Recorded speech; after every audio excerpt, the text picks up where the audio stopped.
Every animal that comes through here, we usually do a nail trim, microchip. If they're old enough, we'll do a blood draw on them.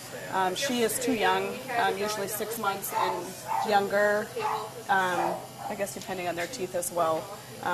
But usually 6 months and older is when we'll do the blood draw for the heartworm test. She is a puppy yet, so she won't need it. And then we usually just prep them for surgery, and then the docs take them in and do their thing and put them back, and we go on to the next one. How did it ever occur to you to get into this sort of thing? Well, from a little girl, I always wanted to be a veterinarian. And then that just never panned out. My mother passed away when I was very young, and so college just seemed like it was impossible for me, that I would never be able to get there. And before I met my husband, I thought, well, maybe I can do this. Maybe I can. I knew I didn't want to do the veterinarian thing, only because school seems so long.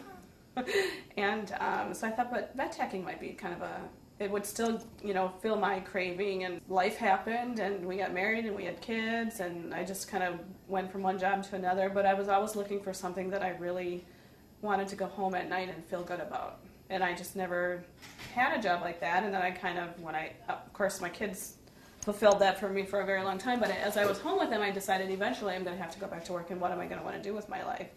And I really loved working with doing floral design and stuff, and so I started taking classes at night and did that for a while, and I enjoyed that. But there was a pivotal moment in my life where a girl that I met at the floral shop, we were just talking one day, and you know how you meet somebody and you just have a connection with them, and we were talking, and I said, I always wanted to work with animals. And she just looked at me, she said, "You're not getting any younger."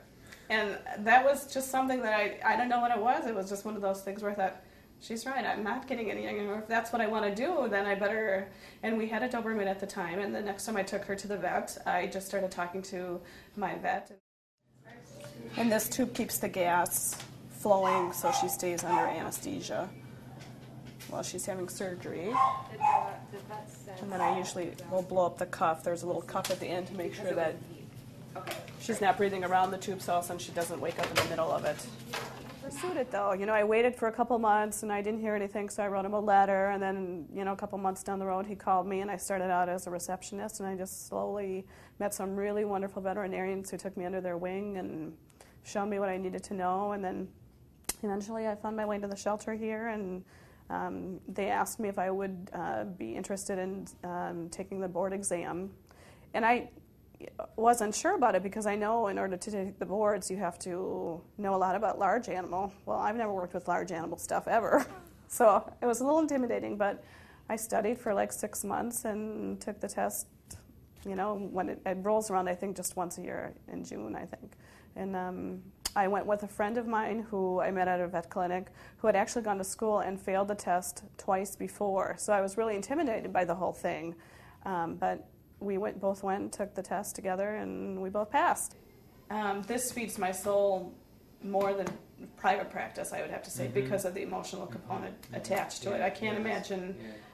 I have worked in private practice, and when I found this opportunity for me, this is what really drives me, is to make their lives, my purpose now in life is to make the emotional lives of animals better. That's what drives me every day. That's why I get out of bed to come here and to do what I can to make the emotional lives of them better. And there's, lots of different ways. A lot of people assume animals are just animals, when in fact there's, an emotional, mental, and physical component to every one of them, and it all needs to be stimulated, and they all need to be worked as well. It's not just, it's in my mind, a lot of people look at a dog and just see a dog, and I see something much bigger than that. I think the other reason that I'm just so driven in the shelter environment is because you're surrounded by people here every day that share that purpose. Yeah, and you walk out of here with people who volunteer, who are here every day, and sometimes for hours a day, walking and bathing and socializing cats. And I don't know how you, and granted there's sad stuff that happens here too, but how you can't leave here and not feel really positive about what you've done during the day.